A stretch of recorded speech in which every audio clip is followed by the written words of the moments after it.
ఒకప్పుడు ప్రశాంతమైన గ్రామంలో మిమీ అనే చిన్న పిల్లి ఉండేది. ఆమె చాలా చిన్నది. మృదువైన తెల్లటి రోమాలతో, మెరిసే నీలి కళ్లతో ఎంతో అందంగా ఉండేది. ఒక రాత్రి గ్రామం మీద తుఫాను వచ్చింది. గాలి గట్టిగా వీస్తోంది. వర్షం కురుస్తోంది.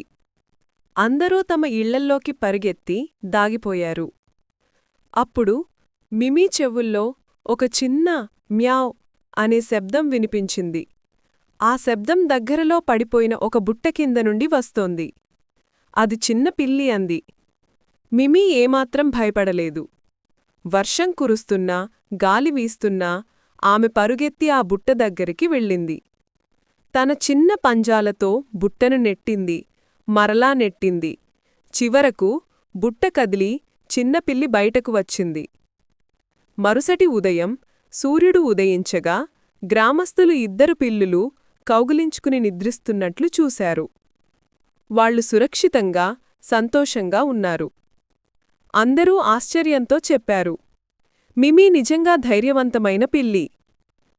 Thanks you for watching my channel.